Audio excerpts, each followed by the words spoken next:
Punjabi radio USA ਸੁਣ ਰਹੇ ਸਾਰੇ ਸਰੋਤਿਆਂ ਨੂੰ ਪਿਆਰ ਭਰੀ ਸਤਿ ਸ੍ਰੀ ਅਕਾਲ। ਜੀ ਆਇਆਂ ਨੂੰ ਆਖਦੇ ਹਾਂ ਸਰੋਤੇ ਪ੍ਰੋਗਰਾਮ ਅਪਡੇਟ ਕੈਲੀਫੋਰਨੀਆ। ਮੈਂ ਰਾਜਕਨਵੀਰ ਸਿੰਘ ਜੁੜ ਚੁੱਕੇ ਨੇ। ਹਰਜੋਤ ਸਿੰਘ ਜੀ ਸਵਾਗਤ ਹੈ ਜੀ। ਸਤਿ ਸ੍ਰੀ ਅਕਾਲ। ਸਤਿ ਸ਼੍ਰੀ ਅਕਾਲ, ਧੰਨਵਾਦ। ਜੀ ਆਇਆਂ ਨੂੰ ਪੰਜਾਬੀ ਰੇਡੀਓ USA ਦੇ ਜਿੰਨੇ ਵੀ ਸਰੋਤੇ ਸਾਡੇ ਸਾਰੇ ਹੀ AM ਸਟੇਸ਼ਨਸ FM ਸਟੇਸ਼ਨਸ ਘਰਾਂ ਦੇ ਵਿੱਚ ਰੇਡੀਓ ਸੈਟਸ ਦੇ ਰਾਹੀਂ ਟੈਲੀਫੋਨ ਦੇ ਰਾਹੀਂ ਫੇਸਬੁੱਕ YouTube ਤੇ ਲਾਈਵ ਦੇਖ ਰਹੇ ਹੋ ਸੁਣ ਰਹੇ ਹੋ ਸਾਰਿਆਂ ਨੂੰ ਜੀ ਆਇਆਂ ਨੂੰ ਤੇ ਬਹੁਤ ਹੀ ਪਿਆਰ ਤੇ ਸਤਿਕਾਰ ਭਰੀ ਸਤਿ ਸ਼੍ਰੀ ਅਕਾਲ। ਸਰੋਤਿਓ ਅੱਜ ਦਸੰਬਰ ਦੀ 15 ਤਰੀਕ ਦਿਨ ਸੋਮਵਾਰ ਆ ਤੇ ਤੁਹਾਡੇ ਲਈ ਸਵੇਰ ਦਾ ਸ਼ਾਮ ਦਾ ਅਪਡੇਟ ਕੈਲੀਫੋਰਨੀਆ ਪ੍ਰੋਗਰਾਮ ਲੈ ਕੇ ਹਾਜ਼ਰ ਹੋਏ ਹਾਂ। ਪ੍ਰੋਗਰਾਮ ਨੂੰ ਸਪਾਂਸਰ ਕਰਦੇ ਨੇ ਖਾਲਸਾ ਇੰਸ਼ੋਰੈਂਸ ਏਜੰਸੀ, ਜਿਨ੍ਹਾਂ ਦੇ ਕੋਲੋਂ ਹਰ ਤਰੀਕੇ ਦੀ ਤੁਸੀਂ ਇੰਸ਼ੋਰੈਂਸ ਕਰਵਾ ਸਕਦੇ ਹੋ। ਇੰਸ਼ੋਰੈਂਸ ਬਾਰੇ ਪਤਾ ਕਰਨ ਲਈ ਕਾਲ 408-272-2500। ਟਿਰਕੀਆਣਾ immigration law firm US immigration ਦਾ ਹੋਵੇ ਕਿਸੇ ਵੀ ਤਰੀਕੇ ਦਾ ਕੰਮ, ਕਾਲ ਅਟਰਨੀ ਜੇ ਟਿਰਕੀਆਣਾ 415-909-0503। Gurbachan Singh Nagra Sacramento, Kulwant Singh, Jaspal Kaur Johal, Satnam Singh Tatla Yuba City, Gurdev Singh Sohal, Baljinder Singh, Rashpal Kaur Johal Antelope, Jaswinder Singh Nagra Roseville, Avtar Singh Manzil Clovis, Joga Singh Pawar Orangevale, Sarbjit Singh Dhoot Yuba City, Paramjit Singh Dakha Berkeley, Gurnek Singh ਬਾਗੜੀ ਫਰੈਸਨੋ। ਸਾਰਿਆਂ ਦਾ ਧੰਨਵਾਦ। ਜੇ ਤੁਸੀਂ ਇਸ ਪ੍ਰੋਗਰਾਮ ਨੂੰ ਸਪਾਂਸਰ ਕਰਨਾ ਹੈ ਸੰਪਰਕ ਕਰੋ 408-722-7698। ਜੀ ਅੱਜ ਦੀਆਂ ਖਬਰਾਂ ਵੱਲ ਚੱਲੀਏ ਤੇ ਜਿਸ ਤਰ੍ਹਾਂ ਆਪਾਂ ਸਵੇਰੇ ਵੀ ਖਬਰ ਸਾਂਝੀ ਕੀਤੀ ਸੀ ਤੁਹਾਡੇ ਨਾਲ, ਜਿਹੜਾ ਬਰਾਊਨ ਯੂਨੀਵਰਸਿਟੀ ਦੇ ਵਿੱਚ ਸ਼ੂਟਿੰਗ ਹੋਈ ਆ ਤੇ FBI ਨੇ $50,000 ਦਾ ਇਨਾਮ ਜਿਹੜਾ ਆ ਉਸ ਸਸਪੈਕਟ ਦੇ ਉੱਤੇ ਰੱਖਿਆ ਹੈਗਾ ਤੇ ਉਹਦੀਆਂ ਜਿਹੜੀਆਂ ਫੋਟੋਆਂ ਆ ਉਹ ਵੀ ਰਿਲੀਜ਼ ਕੀਤੀਆਂ ਗਈਆਂ ਹੈਗੀਆਂ।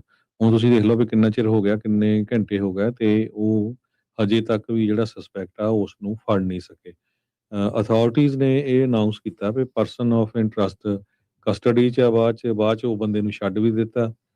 ਰੋਡ ਆਈਲੈਂਡ ਦੇ ਅਟਾਰਨੀ ਜਨਰਲ ਪੀਟਰ ਨਰੋਆ ਉਹਨਾਂ ਨੇ ਦੱਸਿਆ ਤੇ ਪਰ ਹੁਣ ਜਿਹੜਾ FBI ਆ ਉਹਨਾਂ ਵੱਲੋਂ ਜਿਹੜਾ ਆ $50,000 ਦਾ ਜਿਹੜਾ ਇਨਾਮ ਰੱਖਿਆ ਗਿਆ ਹੈ ਅਨਨੋਨ ਸਸਪੈਕਟ, ਜਿਸ ਨੇ ਜਿਹੜਾ ਦਸੰਬਰ 13 ਨੂੰ ਗੋਲੀਆਂ ਚਲਾ ਕੇ 2 ਜਣਿਆਂ ਨੂੰ ਮੌਤ ਦੇ ਘਾਟ ਉਤਾਰ ਦਿੱਤਾ ਸੀ ਯੂਨੀਵਰਸਿਟੀ ਦੇ ਵਿੱਚ।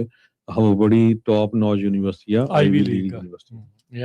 ਸੋ ਅੱਜ ਜਿਹੜੀ ਉੱਥੋਂ ਦੀ ਲੋਕਲ ਲਾ ਐਨਫੋਰਸਮੈਂਟ ਨੇ ਬੇਸਿਕਲੀ ਸਿੱਧਾ ਹੀ ਕਿਹਾ, ਕਹਿੰਦੇ FBI ਨੇ ਪਹਿਲਾਂ ਇਸ ਬੰਦੇ ਦੇ ਬਾਰੇ ਦੱਸਿਆ ਸੀਗਾ ਜਿਹੜਾ ਇਹਨਾਂ ਨੇ ਫੜ ਕੇ ਛੱਡਿਆ ਆ, ਤੇ ਹੁਣ ਕਹਿੰਦੇ ਵੀ ਇਹ ਉਹ ਬੰਦਾ ਹੈ ਨਹੀਂ ਆ। ਜਿੱਦਾਂ ਆਪਾਂ ਸਵੇਰੇ ਵੀ ਜ਼ਿਕਰ ਕੀਤਾ, ਚਾਰਲੀ ਕਰਕ ਅਸੈਸੀਨੇਸ਼ਨ ਤੋਂ ਬਾਅਦ ਦੇ ਵਿੱਚ ਵੀ ਲਾ ਐਨਫੋਰਸਮੈਂਟ ਦੀ ਕਿਤੇ ਨਾ ਕਿਤੇ ਇਹੀ ਵਤੀਰਾ ਜਿਹੜਾ ਰਿਹਾ। ਪਹਿਲੋਂ ਇੱਕ ਬੰਦਾ ਫੜ ਲਿਆ, ਬਾਅਦ 'ਚ ਉਹ ਉਸ ਦੇ ਨਾਲ ਸੰਬੰਧਿਤ ਹੀ ਨਹੀਂ ਸੀਗਾ, ਫਿਰ ਬਾਅਦ ਦੇ ਵਿੱਚ ਜਾ ਕੇ ਕਿਤੇ ਉਹ ਲੱਭਾ ਤੇ ਉਸ ਨੂੰ ਜਿਹੜਾ ਉਹ ਗ੍ਰਿਫਤਾਰ ਕੀਤਾ ਤੇ ਹੁਣ ਉਸ ਦੀਆਂ ਪੇਸ਼ੀਆਂ ਜਿਹੜੀਆਂ ਚੱਲ ਰਹੀਆਂ ਨੇ। ਹਾਂ, ਅੱਜ ਹੁਣੇ FBI ਨੇ ਕੁਝ ਤਸਵੀਰਾਂ ਜਿਹੜੀਆਂ ਸਕਰੀਨ ਗ੍ਰੈਬਸ ਆ, ਉਸ ਬੰਦੇ ਦੇ ਮਾਸਕ ਵਗੈਰਾ ਉਹਨੇ ਮੂੰਹ ਦੇ ਉੱਤੇ ਪਾਇਆ ਹੋਇਆ ਆ, ਸਿਰ ਦੇ ਉੱਤੇ ਹੁੱਡੀ ਵਗੈਰਾ ਜਿਹੜੀ ਉਹ ਲਈ ਹੋਈ ਆ, ਉਹਦੀਆਂ ਤਸਵੀਰਾਂ ਕੁਝ ਜਾਰੀ ਕੀਤੀਆਂ। ਸੋ ਹੁਣ ਦੇਖਦੇ ਹਾਂ ਵੀ ਕਦੋਂ ਤੱਕ ਇਸ ਨੂੰ ਫੜਨ ਦੇ ਵਿੱਚ ਕਾਮਯਾਬੀ ਹਾਸਲ ਹੁੰਦੀ ਹੈ। ਤੇ ਜਿੱਦਾਂ ਦੱਸਿਆ ਵੀ ਉਸ ਨੂੰ ਫੜਾਉਣ ਵਾਲੇ ਜਿਹੜਾ ਮਦਦ ਕਰੂਗਾ ਉਹਨੂੰ $50,000 ਦਾ ਇਨਾਮ ਵੀ ਰੱਖ ਦਿੱਤਾ ਗਿਆ ਹੈਗਾ ਆ।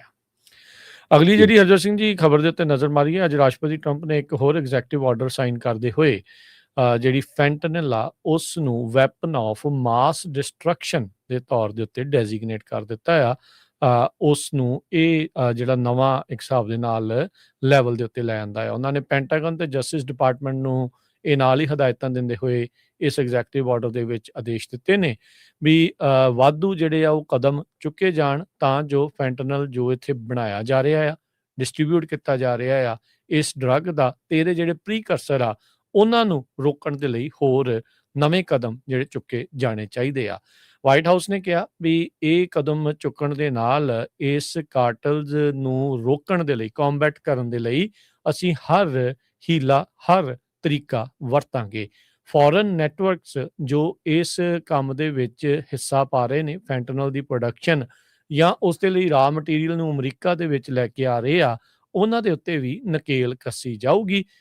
ਉਹਨਾਂ ਨੇ ਕਿਹਾ ਅਮਰੀਕਾ ਦੇ ਵਿੱਚ ਜਿਹੜੇ ਭਾਈਚਾਰੇ ਆ, ਕਮਿਊਨਿਟੀਜ਼ ਆ, ਨੇਬਰਹੁੱਡਸ ਆ, ਉਹਨਾਂ ਵਿੱਚ ਇਹ ਜਿਹੜਾ ਡੈਡਲੀ ਸਬਸਟੈਂਸ ਲਗਾਤਾਰ ਘਾਤਕ ਜਿਹੜਾ ਇਹ ਹਥਿਆਰ ਹੀ ਵਰਤਿਆ ਜਾਊਗਾ, ਕਿਉਂਕਿ ਵੈਪਨ ਆਫ ਮਾਸ ਡਿਸਟਰਕਸ਼ਨ ਉਹਨਾਂ ਨੇ ਕਹਿ ਦਿੱਤਾ ਇਸ ਨੂੰ ਵੀ ਉਹ ਜਿੱਦਾਂ ਆ ਰਿਹਾ ਆ ਉਹਨੇ ਬਹੁਤ ਜ਼ਿਆਦਾ ਨੁਕਸਾਨ ਕੀਤਾ ਆ। ਸੋ ਕਹਿੰਦੇ ਵੀ ਇਹਨੂੰ ਕੰਸਨਟਰੇਟਡ ਲਾਰਜ ਸਕੇਲ ਟੈਰਰ ਅਟੈਕਸ ਬਾਈ ਆਰਗੇਨਾਈਜ਼ਡ ਐਡਵਰਸਰੀਜ਼ ਉਹਨਾਂ ਦੁਆਰਾ ਅਮਰੀਕਾ ਦੇ ਉਲਟ ਹੁਣ ਵਰਤਿਆ ਜਾ ਰਿਹਾ ਹੈਗਾ ਆ।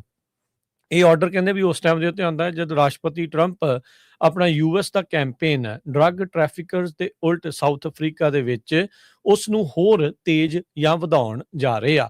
ਹੁਣ ਤੱਕ ਯੂਐਸ ਦੇ ਦੁਆਰਾ 20 ਤੋਂ ਵੱਧ ਬੋਟ ਸਟ੍ਰਾਈਕਸ ਕੀਤੀਆਂ ਜਾ ਚੁੱਕੀਆਂ ਆ ਕੈਰੇਬੀਅਨ ਤੇ ਈਸਟਰਨ ਪੈਸੀਫਿਕ ਓਸ਼ਨ ਦੇ ਵਿੱਚ, ਜਿਸ ਦੇ ਜ਼ਰੀਏ ਕਹਿੰਦੇ ਵੀ ਜਿਸ ਰਾਹ ਜ਼ਰੀਏ ਅਮਰੀਕਾ 'ਚ ਫੈਂਟਨਲ ਦਾਖਲ ਹੁੰਦੀ ਆ, ਉਹ ਯੂਐਸ ਦੇ ਵਿੱਚ ਆ ਕੇ ਮੈਨੂਫੈਕਚਰ ਕੀਤੀ ਜਾਂਦੀ ਆ ਤੇ ਫਿਰ ਮੈਕਸੀਕੋ ਦੇ ਨਾਲ ਉੱਥੇ ਇਹਨਾਂ ਦੀਆਂ ਲੈਬਸ ਬਣੀਆਂ ਆ ਤੇ ਉਸ ਤੋਂ ਬਾਅਦ 'ਚ ਇੱਥੇ ਪਹੁੰਚਦੇ ਆ। ਉਹਨਾਂ ਨੇ ਕਿਹਾ ਵੀ ਇਹ ਜਿਹੜਾ ਰਾ ਮਟੀਰੀਅਲ ਆ ਚਾਈਨਾ ਤੇ ਇੰਡੀਆ ਦੇ ਵਿੱਚੋਂ ਆ ਰਿਹਾ ਆ ਫੈਂਟਨਲ ਨੂੰ ਬਣਾਉਣ ਦੇ ਲਈ। ਸੋ ਵੈਪਨ ਆਫ ਮਾਸ ਡਿਸਟਰਕਸ਼ਨ ਘੋਸ਼ਿਤ ਕਰ ਦਿੱਤਾ ਗਿਆ ਆ ਫੈਂਟਨਲ ਨੂੰ, ਜੋ ਅਮਰੀਕਾ ਦੇ ਵਿੱਚ ਦਾਖਲ ਹੋ ਕੇ ਕਹਿੰਦੇ ਵੀ ਸਾਲਾਨਾ 2 ਤੋਂ 3 ਲੱਖ ਹਰ ਸਾਲ ਲੋਕ ਇਸ ਦੀ ਓਵਰਡੋਜ਼ ਦੇ ਨਾਲ ਜਿਹੜੇ ਮਰ ਰਹੇ ਹੈਗੇ ਆ। So fentanyl weapon of mass destruction ਜਿਹੜੀ ਉਹ ਬਣ ਚੁੱਕੀ ਹੈਗੀ ਆ। 18 ਤੋਂ 45 ਸਾਲ ਦੀ ਉਮਰ ਦੇ ਵਿੱਚ ਇਸ ਟਾਈਮ ਲੀਡਿੰਗ ਕਾਜ਼ ਆ ਫੈਂਟਨਲ ਦੀ ਓਵਰਡੋਜ਼। ਸੋ ਬੇਸਿਕਲੀ ਜਿਹੜੇ ਸਭ ਤੋਂ ਜਵਾਨ ਇੱਕ ਜਿਹੜੀ ਪਾਪੂਲੇਸ਼ਨ ਮੰਨੀ ਜਾਂਦੀ ਆ ਉਹ ਫੈਂਟਨਲ ਦੀ ਓਵਰਡੋਜ਼ ਦੇ ਨਾਲ ਮਰ ਰਹੀ ਆ। 1,07,000 DEA ਦੇ ਆંકੜੇ ਦੱਸਦੇ ਆ ਯੂਐਸ ਦੇ ਵਿੱਚ 2023 ਚ ਇਹ ਮੌਤਾਂ ਹੋਈਆਂ ਆ ਤੇ ਇਹ ਜਿਹੜੀਆਂ ਮੌਤਾਂ ਜਿਹੜੀ ਸ਼੍ਰੇਣੀ ਇਸ ਦੇ ਵਿੱਚ ਆਉਂਦੀਆਂ ਆ ਓਪੀਓਇਡਸ ਤੇ ਜਿਹਦਾ ਫੈਂਟਨਲ ਆ ਉਹਦੀ ਓਵਰਡੋਜ਼ ਦੇ ਨਾਲ। ਸੋ FBI ਡਿਫਾਈਨ ਕਰਦਾ ਆ WMD ਨੂੰ destructive device such as an explosive or incendiary bomb, rocket, grenade, a weapon that is designated to cause death or serious injury through a toxic or poisonous chemical, a weapon that contains a biological agent or toxin, a weapon that is designed to release dangerous level of radiation and radioactivity. So ਇਸ ਨੂੰ toxic chemical ਜਾਂ poisonous ਵਾਲੇ category ਦੇ ਹਿਸਾਬ ਦੇ ਨਾਲ ਜੋ ਇਹ ਮੌਤ ਦਾ ਤਾਂਡਵ ਰਚਦੀ ਆ ਫੈਂਟਨਲ, ਉਸ ਕੈਟਾਗਰੀ ਦੇ ਨਾਲ ਹੁਣ ਵੈਪਨ ਆਫ ਮਾਸ ਡਿਸਟਰਕਸ਼ਨ ਘੋਸ਼ਿਤ ਕਰ ਦਿੱਤਾ ਗਿਆ ਆ। ਕਈ ਕਾਂਗਰਸ ਮੈਂਬਰਸ ਉਹ ਸੋਚ ਰਹੇ ਸੀਗੇ ਵੀ ਇਸ ਨੂੰ ਆਪਾਂ ਸਦਨ ਦੇ ਵਿੱਚ ਵੀ ਕਾਨੂੰਨੀ ਤੌਰ ਦੇ ਉੱਤੇ ਵੀ WMD ਘੋਸ਼ਿਤ ਕਰ ਦਈਏ। ਅਗਲੀ ਖਬਰ ਵੱਲ ਚਲੀਏ। ਜਿਸ ਤਰ੍ਹਾਂ ਆਪਾਂ ਸਵੇਰੇ ਵੀ ਸਾਂਝੀ ਕੀਤੀ ਸੀ, ਫੈਡਰਲ ਅਥਾਰਟੀਜ਼ ਨੇ 4 ਸਸਪੈਕਟਸ ਨੂੰ ਲਾਸ ਐਂਜਲਸ ਏਰੀਏ ਦੇ ਵਿੱਚ ਅਰੈਸਟ ਕੀਤਾ ਹੈ, ਜਿਨ੍ਹਾਂ ਨੇ ਨਵੇਂ ਸਾਲ ਦੇ ਉੱਤੇ ਜਿਹੜੇ ਆ ਬੰਬ ਚਲਾਣੇ ਸੀਗੇ ਸਦਰਨ ਕੈਲੀਫੋਰਨੀਆ ਦੇ ਏਰੀਏ ਦੇ ਵਿੱਚ। ਜਿਹੜੇ ਸਸਪੈਕਟ ਆ ਉਹਨਾਂ ਨੂੰ ਲੂਸਰੇਨ ਵੈਲੀ ਡੈਜ਼ਰਟ ਸਿਟੀ ਹੈਗੀ ਆ ਈਸਟ ਆਫ ਲਾਸ ਐਂਜਲਸ, ਉੱਥੋਂ ਜਿਹੜਾ ਆ ਅਰੈਸਟ ਕੀਤਾ ਗਿਆ, ਜਿੱਥੇ ਉਹ ਟੈਸਟ ਕਰ ਰਹੇ ਸੀ ਇੰਪਰੋਵਿਜ਼ਡ ਐਕਸਪਲੋਸਿਵ ਡਿਵਾਈਸਿਸ ਜਿਹੜੀਆਂ ਉਹਨਾਂ ਨੇ ਬੰਬਿੰਗ ਦੇ ਲਈ ਵਰਤਣੀਆਂ ਸੀਗੀਆਂ।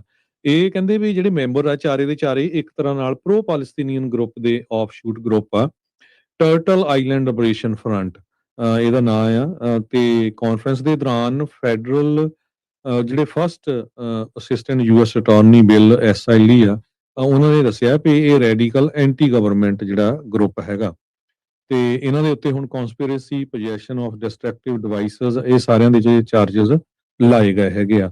ਤੇ ਇਹ ਜਿਹੜਾ ਗਰੁੱਪ ਆ ਕਹਿੰਦੇ ਵੀ ਸੀਰੀਜ਼ ਆਫ ਬੰਬਿੰਗ ਇਹਨੇ ਮਲਟੀਪਲ ਟਾਰਗੇਟਸ ਕੈਲੀਫੋਰਨੀਆ ਦੇ ਵਿੱਚ ਨਵੇਂ ਸਾਲ ਵਾਲੇ ਦਿਨ ਕਰਨੇ ਸੀ। ਨਾਲ ਦੀ ਨਾਲ ਇਮੀਗ੍ਰੇਸ਼ਨ ਤੇ ਕਸਟਮ ਇਨਫੋਰਸਮੈਂਟ ਏਜੰਟਸ ਤੇ ਉਹਨਾਂ ਦੀਆਂ ਕਾਰਾਂ ਦੇ ਉੱਤੇ ਵੀ ਇਹ ਜੋ ਅਟਾਰਨੀ ਜਨਰਲ ਪੈਮ ਬੌਂਡੀ ਆ ਉਹਨਾਂ ਨੇ ਸੋਸ਼ਲ ਮੀਡੀਆ ਦੇ ਉੱਤੇ ਡਿਸਕਲੋਜ਼ ਕੀਤਾ ਹੈਗਾ।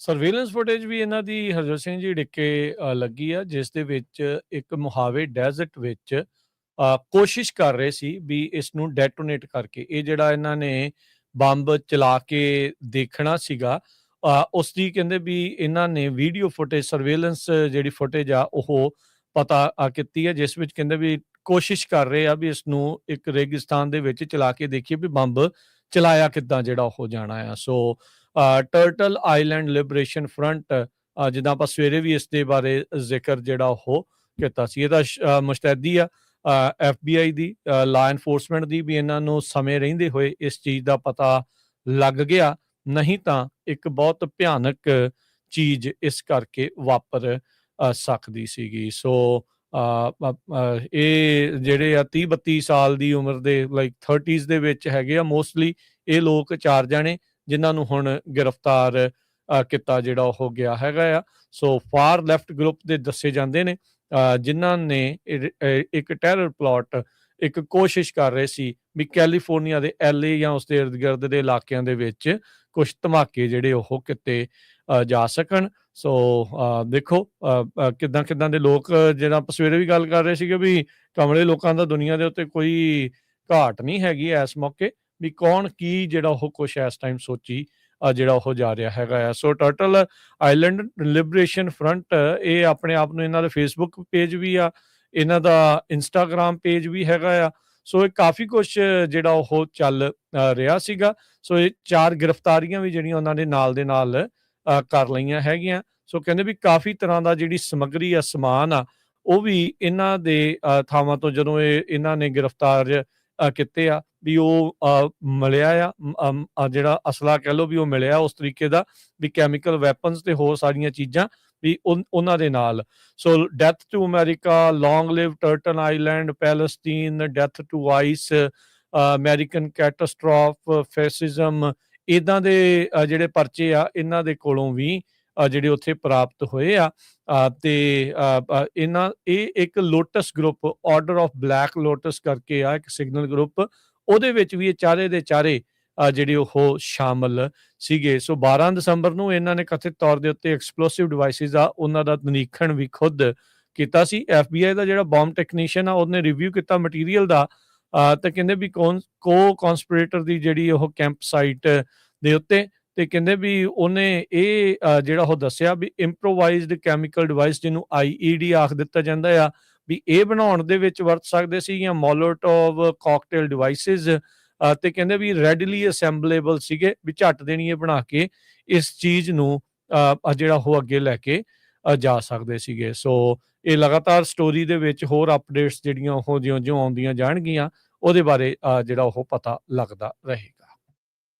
ਕੈਲੀਫੋਰਨੀਆ ਦੇ ਗਵਰਨਰ ਗੈਬਨ ਨਿਊਸਮ ਨੇ ਅੱਜ ਅਨਾਉਂਸ ਕੀਤਾ ਵੀ ਉਹ ਸਾਬਕਾ CDC ਦੇ ਆਫੀਸ਼ੀਅਲ ਨੂੰ ਹਾਇਰ ਕਰਨ ਜਾ ਰਹੇ ਆ, ਜੋ ਕਿ ਕੈਲੀਫੋਰਨੀਆ ਦਾ ਪਬਲਿਕ ਹੈਲਥ ਜਿਹੜਾ ਡਿਪਾਰਟਮੈਂਟ ਆ ਉਸ ਨੂੰ ਹੈਡ ਕਰਨਗੇ। ਇਹ ਕਿਉਂਕਿ ਅੱਜ ਆਪਾਂ ਨੂੰ ਪਤਾ ਵੀ ਫੈਡਰਲ ਲੈਵਲ ਤੇ ਬਹੁਤ ਕੁਝ ਚੇਂਜ ਹੋ ਰਿਹਾ ਹੈਗਾ, ਜਿਹਦਾ ਵਿਰੋਧ ਵੀ ਬਹੁਤ ਹੋ ਰਿਹਾ। ਮਾਈਕ ਪੈਂਸ ਜਿਹੜੇ ਸਾਬਕਾ ਰਾਸ਼ਟਰਪਤੀ ਆ, ਉਹਨਾਂ ਨੇ ਤਾਂ ਹੈਲਥ ਸੈਕਟਰੀ ਦਾ ਜਿਹੜਾ ਅਸਤੀਫਾ ਹੀ ਮੰਗ ਲਿਆ ਵੀ ਤੁਸੀਂ ਤਾਂ ਜਮਾਂ ਹੀ ਜਿਹੜਾ ਆ ਵੀ ਸਾਇੰਸ ਨੂੰ ਜ਼ੀਰੋ ਕਰਨ ਲੱਗੇ ਹੋਏ ਆ। ਡਾਕਟਰ ਸੂਜ਼ਨ ਮੋਨਰੇਜ਼ ਜੋ ਸਾਬਕਾ ਡਾਇਰੈਕਟਰ ਫॉर ਜਿਹੜਾ ਡਿਸੀਜ਼ ਕੰਟਰੋਲ ਦੇ ਆ ਤੇ ਪ੍ਰੀਵੈਂਸ਼ਨ ਦੇ, ਤੇ ਡਾਕਟਰ ਡੈਬਰਾ ਹੋਰੇ ਇਹ ਚੀਫ ਮੈਡੀਕਲ ਆਫੀਸਰ ਰਹੇ ਆ। ਡਾਕਟਰ ਕੈਟਲੀਨ ਜੈਟਲੀਨਾ ਇਹ ਫਾਊਂਡਰ ਤੇ CEO ਲੋਕਲ ਐਪੀਡੈਮੀਓਲੋਜਿਸਟ ਹੈਗੇ ਆ। ਇਹਨਾਂ ਨੂੰ ਜਿਹੜਾ ਕੈਲੀਫੋਰਨੀਆ ਦੇ ਗਵਰਨਰ ਨੇ ਹਾਇਰ ਕੀਤਾ ਹੈ, ਤੇ ਉਹਨਾਂ ਨੇ ਕਿਹਾ ਵੀ ਅਸੀਂ ਆਪਣੇ ਲੈਵਲ ਦੇ ਉੱਤੇ ਜਿਹੜੇ ਟੀਕਿਆਂ ਨੂੰ ਲੈ ਕੇ ਬੱਚਿਆਂ ਦੇ ਬਹੁਤ ਰੌਲਾ ਪੈ ਰਿਹਾ ਹੈਗਾ, ਉਹਨਾਂ ਨੂੰ ਆਪਾਂ ਇਸ ਕਰਕੇ ਪ੍ਰੋਫੈਸ਼ਨਲ ਹਾਇਰ ਕੀਤੇ ਆ, ਪਲੱਸ ਇਹ ਜਿਹੜੀ ਫੈਡਰਲ ਗਵਰਨਮੈਂਟ ਆ ਉਸ ਨੂੰ ਐਕਸਪੋਜ਼ ਵੀ ਕਰਨਗੇ। ਜੀ, ਅਗਲੀ ਜਿਹੜੀ ਗੱਲ ਕਰਦੀ ਹੈ, ਕੈਲੀਫੋਰਨੀਆ 'ਚ ਨਵੇਂ ਜਿਹੜੇ ਕਾਂਗਰੈਸ਼ਨਲ ਮੈਪਸ ਆ, ਜਿਸ ਦੇ ਨਾਲ ਡੈਮੋਕ੍ਰੇਟਾਂ ਨੂੰ ਫਾਇਦਾ ਹੋ ਸਕਦਾ ਹੈ, ਕੁਛ ਜਿਹੜੀਆਂ ਸੀਟਾਂ ਕਾਂਗਰਸ ਦੀਆਂ ਉਹ ਜਿੱਤ ਸਕਦੇ ਆ, ਉਹ ਅਦਾਲਤ ਦੇ ਵਿੱਚ ਪਹੁੰਚ ਚੁੱਕਾ ਹੈ। ਕਹਿੰਦੇ ਵੀ ਹੁਣ ਅਦਾਲਤੀ ਜਿਹੜੀ ਲੜਾਈ ਆ, ਕੋਰਟ ਬੈਟਲ ਆ, ਇਹ ਨਵੇਂ ਕਾਂਗਰੈਸ਼ਨਲ ਮੈਪ ਜਿਹੜੇ ਡਿਜ਼ਾਈਨ ਕੀਤੇ ਗਏ ਨੇ ਉਹਨਾਂ ਉੱਤੇ ਸ਼ੁਰੂ ਹੋਊਗੀ।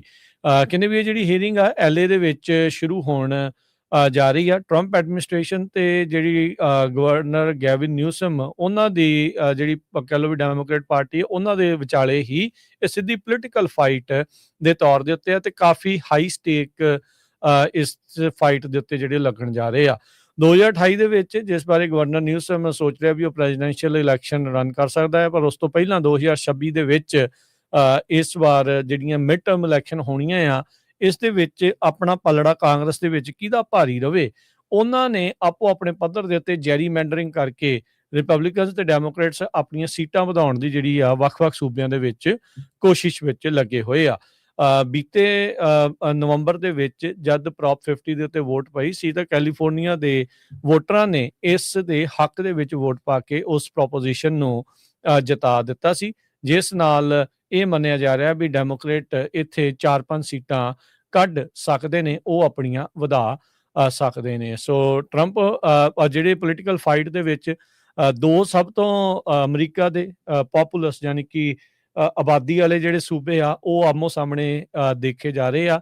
ਸਭ ਤੋਂ ਪਹਿਲਾਂ ਟੈਕਸਸ ਨੇ ਇਹ ਕਦਮ ਜਿਹੜਾ ਚੁੱਕਿਆ ਸੀ, ਤੇ ਹੁਣ ਉਸ ਤੋਂ ਬਾਅਦ 'ਚ ਕੈਲੀਫੋਰਨੀਆ ਨੇ ਡੈਮੋਕ੍ਰੇਟਾਂ ਵੱਲੋਂ ਆਪਣੇ ਵੱਲੋਂ ਜਿਹੜਾ ਇਸ ਦਾ ਜਵਾਬ ਦਿੱਤਾ ਸੀ। ਮਜ਼ੂਰੀ, ਨਾਰਥ ਕੈਰੋਲੀਨਾ ਤੇ ਓਹਾਇਓ, ਉਹਨਾਂ ਨੇ ਵੀ ਨਵੀਆਂ ਜਿਹੜੀਆਂ ਹਲਕਾਬੰਦੀ ਆ ਉਹ ਕਰ ਲਈ ਆ। ਨਵੀਆਂ ਡਿਸਟ੍ਰਿਕਟ ਲਾਈਨਸ ਕਹਿੰਦੇ ਆ ਵੀ ਉਹ ਅਡਾਪਟ ਕੀਤੀਆਂ ਜਾਣਗੀਆਂ, ਜਿਹਦੇ ਨਾਲ ਉੱਥੇ ਵੀ ਇੱਕ ਪਾਰਟੀ ਨੂੰ ਫਾਇਦਾ ਹੋ ਸਕਦਾ ਹੈ। ਸੋ ਇਹ ਪਲਾਨ ਜਿਹੜੇ ਲੀਗਲ ਚੈਲੰਜ ਆ ਉਸ ਨੂੰ ਕੀਤਾ ਜਾਊਗਾ। ਟੈਕਸਸ ਨੂੰ ਹੇਠਲੀ ਅਦਾਲਤ ਨੇ ਪਹਿਲਾਂ ਰੋਕਿਆ ਸੀਗਾ, ਪਰ ਸੁਪਰੀਮ ਕੋਰਟ ਨੇ ਹਰੀ ਝੰਡੀ ਦੇ ਦਿੱਤੀ ਸੀਗੀ।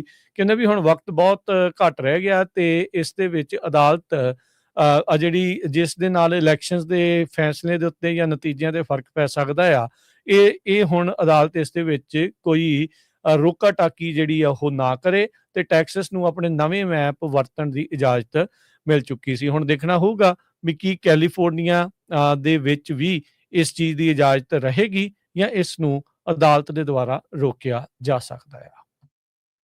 ਕੈਲੀਫੋਰਨੀਆ ਦੇ ਵਿੱਚ ਨੈਸ਼ਨਲ ਸਾਇੰਸ ਫਾਊਂਡੇਸ਼ਨ ਨੂੰ ਜਿਹੜਾ ਆ $1 ਮਿਲੀਅਨ ਦੀ ਜਿਹੜੀ ਗ੍ਰਾਂਟ ਆ ਉਹ ਮਿਲੀ ਹੈਗੀ ਆ, ਜੋ ਕਿ ਉਹ University of California Riverside, California State University San Bernardino ਤੇ $1 ਮਿਲੀਅਨ ਜਿਹੜਾ ਦਿੱਤਾ ਜਾਊਗਾ। $6 ਲੱਖ ਜਿਹੜਾ California State University San Bernardino ਨੂੰ ਤੇ $4 ਲੱਖ UC ਰਿਵਰਸਾਈਡ ਨੂੰ ਦਿੱਤਾ ਜਾਊਗਾ। ਇਹ ਆਫਿਸ ਆਫ US ਰਿਪਰੈਜ਼ੈਂਟੇਟਿਵ ਪੀਟ ਐਗੋਲਰ ਜੋ ਹੈਗੇ ਆ ਸੈਨ ਬਰਨਾਰਡੀਨੋ ਤੋਂ, ਉਹਨਾਂ ਨੇ ਇਹ ਦੱਸਿਆ ਹੈਗਾ। ਪ੍ਰੋਫੈਸਰ ਜਿਹੜੇ ਆ UC ਰਿਵਰਸਾਈਡ ਤੇ ਉਹ ਇਸ ਗ੍ਰਾਂਟ ਨੂੰ ਯੂਜ਼ ਕਰਨਾ ਚਾਹੁੰਦੇ ਹੈਗੇ ਆ AI minor student research projects ਦੇ ਉੱਤੇ ਤੇ ਹੋਰ ਪ੍ਰੋਗਰਾਮਸ ਦੇ ਉੱਤੇ। ਸੋ ਇਹ ਵਧੀਆ ਆ ਕਿ AI ਦੇ ਲਈ ਜੋ ਇੱਕ ਉੱਥੇ ਦੇ ਕਾਂਗਰਸਮੈਨ ਆ ਉਹ ਗ੍ਰਾਂਟ ਲੈ ਕੇ ਆਏ ਆ ਤੇ ਉਹਨਾਂ ਦੇ ਏਰੀਏ ਦੀਆਂ ਜਿਹੜੀਆਂ ਯੂਨੀਵਰਸਿਟੀਜ਼ ਹੈਗੀਆਂ ਆ ਉਹਨਾਂ ਨੂੰ ਇਹ ਜਿਹੜੀ ਗ੍ਰਾਂਟ ਆ ਉਹ ਦਿੱਤੀ ਜਾਊਗੀ, ਤਾਂ ਕਿ ਜਿਹੜੇ ਸਟੂਡੈਂਟਸ ਆ ਉਹ ਹੋਰ ਇਸ ਫੀਲਡ ਦੇ ਬਾਰੇ ਜਾਣਕਾਰੀ ਪ੍ਰਾਪਤ ਕਰ ਸਕਣ। ਜੀ, ਅਗਲੀ ਜਿਹੜੀ ਹਰਜੋਤ ਸਿੰਘ ਜੀ ਗੱਲ ਕਰਦੇ ਜਾਈਏ, ਆਈ ਰੋਬੋ ਕੰਪਨੀ ਦਾ ਜਿਹੜਾ ਰੂੰਬਾ ਵੈਕਿਊਮ ਕਲੀਨਰ ਸਭ ਤੋਂ ਪਹਿਲਾਂ ਕਹਿ ਲਓ ਵੀ ਮਾਰਕੀਟ ਦੇ ਵਿੱਚ ਜਿਹਨਾਂ ਆਇਆ ਸੀ, ਉਹ ਕੰਪਨੀ ਬੈਂਕਰਪਸੀ ਪ੍ਰੋਟੈਕਸ਼ਨ ਦੇ ਲਈ ਉਹਨਾਂ ਨੇ ਫਾਈਲ ਕਰ ਦਿੱਤਾ ਆ। ਉਹ ਕਹਿੰਦੇ ਵੀ ਉਹ ਪ੍ਰਾਈਵੇਟ ਜਿਹੜੇ ਉਹ ਜਾਣਗੇ ਜਦੋਂ ਪੀਸੀਆ ਰੋਬੋਟਿਕਸ ਜਿਹੜਾ ਇਹਨਾਂ ਦਾ ਪ੍ਰਾਇਮਰੀ ਮੈਨੂਫੈਕਚਰ ਆ, ਜਦ ਉਹਨਾਂ ਦੇ ਦੁਆਰਾ ਇਸ ਨੂੰ ਬਾਏ ਕਰ ਲਿਆ ਗਿਆ। ਚੈਪਟਰ 11 ਬੈਂਕਰਪਸੀ ਫਾਈਲ ਕੀਤੀ ਗਈ ਆ ਡੈਲਵਰ ਦੇ ਬੈਂਕਰਪਸੀ ਕੋਰਟ ਦੇ ਵਿੱਚ। $682 ਮਿਲੀਅਨ ਦਾ ਰੈਵਨਿਊ ਜਨਰੇਟ ਕੀਤਾ ਸੀ ਆਈ ਰੋਬੋਟ ਨੇ, ਜਿਹੜੀ ਰੂੰਬਾ ਵੈਕਿਊਮ ਕਲੀਨਰ ਵਾਲੇ ਆ 2024 ਦੇ ਵਿੱਚ। ਕਹਿੰਦੇ ਵੀ ਕਿਉਂਕਿ ਹੁਣ ਚਾਈਨੀਜ਼ ਜਿਹੜੇ ਕਹਿ ਲਓ ਵੀ ਕੰਪਨੀਆਂ ਦੇ ਮੈਨੂਫੈਕਚਰਰਸ ਦੇ ਰਾਈਵਲਸ ਆ, ਉਹਨਾਂ ਨੇ ਇਹਨਾਂ ਦੇ ਜਿਹੜੇ ਮੁਨਾਫੇ ਆ ਉਸ ਨੂੰ ਕਾਫੀ ਜ਼ਿਆਦਾ ਘਟਾ ਦਿੱਤਾ। ਜਾਪਾਨ ਤੇ US ਦੇ ਵਿੱਚ ਅਜੇ ਵੀ ਜਿਹੜੇ ਰੂੰਬਾ ਆ ਉਹ ਜ਼ਿਆਦਾ ਚੱਲਦੇ ਨੇ, ਪਰ ਕੰਪੀਟੀਸ਼ਨ ਆਉਣ ਦੇ ਕਰਕੇ ਇਹਨਾਂ ਦੀਆਂ ਪ੍ਰਾਈਸਿਸ ਘਟੀਆਂ ਆ। ਉਧਰ ਕਹਿੰਦੇ ਵੀ ਟੈਰਿਫਸ ਨੇ ਵੀ ਜਿਹੜੇ US ਦੇ ਵਿੱਚ ਲੱਗਦੇ ਆ ਕਾਫੀ ਜ਼ਿਆਦਾ ਨੁਕਸਾਨ ਪਹੁੰਚਾਇਆ ਆ। 46% ਜਿਹੜੇ ਰੂੰਬਾ ਆ ਆਈ ਰੋਬੋਟਸ ਦੇ ਇਹ ਵੈਕਿਊਮ ਕਲੀਨਰਸ ਆ ਜਿਹੜੇ ਵੀਅਤਨਾਮ ਤੋਂ ਆਉਂਦੇ ਆ ਉਹਦੇ ਉੱਤੇ ਟੈਰਿਫ ਜਿਹੜਾ ਉਹ ਲੱਗਦਾ ਹੈਗਾ ਆ। ਇੱਕ ਵਕਤ ਸੀਗਾ ਹਰਜੋਤ ਸਿੰਘ ਜੀ ਜਦ ਇਸ ਕੰਪਨੀ ਨੂੰ ਐਮਾਜ਼ੋਨ ਵਾਲੇ $1.4 ਬਿਲੀਅਨ ਦੇ ਵਿੱਚ ਖਰੀਦਣਾ ਜਿਹੜਾ ਉਹ ਚਾਹੁੰਦੇ ਸੀਗੇ, ਪਰ ਉਸ ਟਾਈਮ ਦੇ ਉੱਤੇ FTC ਨੇ ਇਹਨਾਂ ਨੂੰ ਨਹੀਂ ਸੀ ਜਿਹੜਾ ਉਹ ਮਰਜਰ ਹੋਣ ਦਿੱਤਾ, ਇਸ ਨੂੰ ਨਹੀਂ ਸੀ ਜਿਹੜਾ ਉਹ ਖਰੀਦਣ ਦਿੱਤਾ। ਤੇ ਅੱਜ 2 ਸਾਲਾਂ ਬਾਅਦ ਇਹ ਕੰਪਨੀ ਬੈਂਕਰਪਟ ਜਿਹੜੀ ਉਹ ਹੋ ਚੁੱਕੀ ਹੈਗੀ ਆ। ਸੋ ਕਹਿੰਦੇ ਵੀ ਜਿਹੜੀ ਮੈਨੂਫੈਕਚਰਰ ਅਸਲ ਦੇ ਵਿੱਚ ਪਾਈਸੀਆ ਉਹ 100% ਕੰਪਨੀ ਦੀ ਇਕੁਇਟੀ ਉਸ ਨੂੰ ਓਨ ਟੇਕ ਓਵਰ ਜਿਹੜੀ ਉਹ ਕਰਨ ਜਾ ਰਹੀ ਹੈਗੀ ਆ। ਸੋ ਦੇਖੋ ਕੀ ਜਿਹੜਾ ਉਹ ਬਣਦਾ ਹੈ। ਸੋ 2021 ਦੇ ਵਿੱਚ ਜਦ ਇਹਨਾਂ ਨੇ ਸ਼ੁਰੂਆਤ ਕੀਤੀ ਸੀ, ਸੋ ਕਾਫੀ ਜ਼ਿਆਦਾ ਲਾਸ ਦੇ ਵਿੱਚ ਚੱਲ ਰਹੇ ਸੀ। ਇੱਕ ਟਾਈਮ ਦੇ ਉੱਤੇ $3.5 ਬਿਲੀਅਨ ਦਾ ਜਿਹੜਾ ਲਾਸ ਇਹਨਾਂ ਨੂੰ ਹੋਇਆ, ਪਰ ਇਵੈਂਚੁਅਲੀ ਇਹਨਾਂ ਦੀ ਹੌਲੀ ਹੌਲੀ ਵੈਲਿਊ ਜਿਹੜੀ ਆ ਉਹ ਵੱਧਦੀ ਜਿਹੜੀ ਉਹ ਰਹੀ, ਖਾਸ ਕਰਕੇ ਕੋਵਿਡ ਦੇ ਵਿੱਚ ਇਹ ਕਾਫੀ ਜ਼ਿਆਦਾ ਵਿਕੇ ਜਿਹੜੇ ਉਹ ਸੀਗੇ। ਸੋ ਹੁਣ ਇਹ ਬੈਂਕਰਪਸੀ ਵੱਲ ਨੂੰ ਅੱਗੇ ਵੱਧ ਰਹੇ ਆ। ਬੈਡਫੋਰਡ ਮੈਸੇਚਿਊਸਟ ਦੇ ਵਿੱਚ ਇਹਨਾਂ ਦੇ ਹੈੱਡਕੁਆਟਰ ਨੇ। 274 EMPLOYE ਜਿਹੜੇ ਉੱਥੇ ਕੰਮ ਕਰਦੇ ਸੀ, ਉਹਨਾਂ ਦਾ ਭਵਿੱਖ ਵੀ ਹੁਣ ਡਾਵਾਂਡੋਲ ਬਣ ਚੁੱਕਾ ਹੈ। ਖਬਰਾਂ ਦਾ ਸਮਾਂ ਸਾਡਾ ਸਮਾਪਤੀ ਵੱਲ ਆ ਤੇ ਜਾਂਦੇ ਜਾਂਦੇ ਜੇ ਕਰੰਸੀ ਦੀ ਗੱਲ ਕਰਦੇ ਜਾਈਏ, $1 ਦੇ ਬਰਾਬਰ ਕੈਨੇਡਾ ਦੇ $1 ਤੇ 38 ਸੈਂਟ ਰਹੇ ਆ। $1 ਦੇ ਬਰਾਬਰ ਪਾਕਿਸਤਾਨ ਦੇ $280 ਤੇ 47 ਪੈਸੇ। $1 ਦੇ ਬਰਾਬਰ ਇੰਡੀਆ ਦੇ $90 ਤੇ 77 ਪੈਸੇ। ਸੋ $1 ਇੰਡੀਆ ਦੇ $91 ਦੇ ਲਾਗੇ ਪਹੁੰਚ ਚੁੱਕਾ ਹੈਗਾ।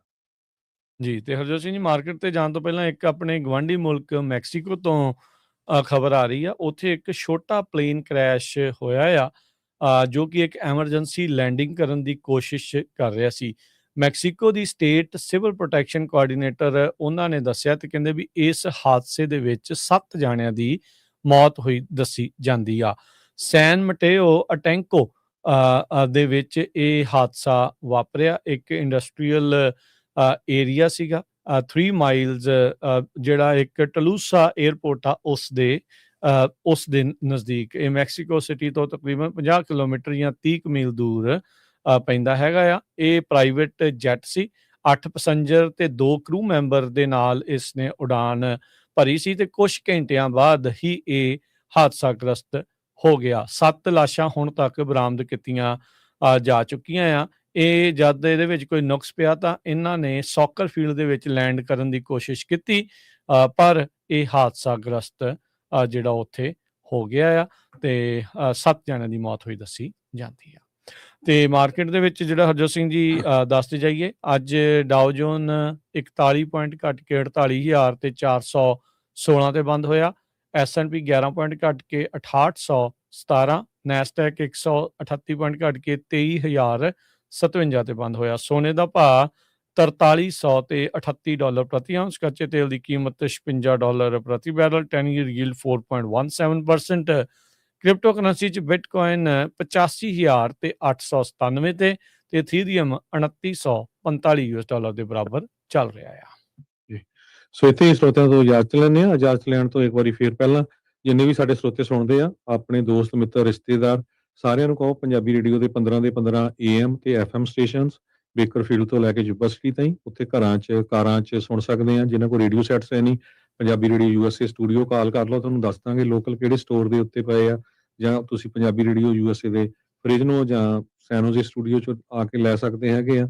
ਬੜੇ ਸਸਤੇ ਜਿਹੇ ਹੈਗੇ ਆ, ਐਵੇਂ ਕੁਛ ਵੀ ਨਹੀਂ, ਉਹਨੇ ਦਾ ਤਾਂ ਪੀਜ਼ਾ ਨਹੀਂ ਆਉਂਦਾ। ਹਰ ਇੱਕ ਦੇ ਘਰ ਦੇ ਵਿੱਚ 2-2 ਜਿਹੜੇ ਆ ਰੇਡੀਓ ਸੈਟਸ ਪਏ ਹੋਣੇ ਚਾਹੀਦੇ ਆ। ਤੇ ਨਾਲ ਦੀ ਨਾਲ ਜਿਹੜੇ ਦੂਰ ਦਰਾਡੇ ਤੁਹਾਡੇ ਰਿਸ਼ਤੇਦਾਰ ਹੈਗੇ ਆ, ਉਹਨਾਂ ਨੂੰ ਪੰਜਾਬੀ ਰੇਡੀਓ USA ਦੀ ਐਪ ਜਿਹੜੀ ਆ ਉਹ ਡਾਊਨਲੋਡ ਕਰਨ ਨੂੰ ਕਹਿ ਦਿਓ।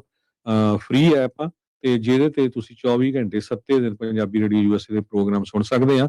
ਪਲੱਸ ਜੇ ਕੋਈ ਪ੍ਰੋਗਰਾਮ ਮਿਸ ਕਰ ਗਏ ਤੇ ਉਹ ਪੋਡਕਾਸਟ ਵੀ ਹੈਗੇ ਆ ਤੇ ਉਹ ਤੁਸੀਂ ਉੱਥੇ ਸੁਣ ਸਕਦੇ ਆ। ਜੀ, ਇੱਥੇ ਸਮਾਪਤੀ ਆ ਸਾਡੇ ਦੋਨਾਂ ਵੱਲੋਂ। ਤੁਹਾਨੂੰ ਸਭ ਨੂੰ ਪਿਆਰ ਭਰੀ ਸਤਿ ਸ਼੍ਰੀ ਅਕਾਲ। ਸਤਿ ਸ੍ਰੀ ਅਕਾਲ। ਸੁਣਦੇ ਰਹੋ, ਦੇਖਦੇ ਰਹੋ ਪੰਜਾਬੀ ਰੇਡੀਓ USA।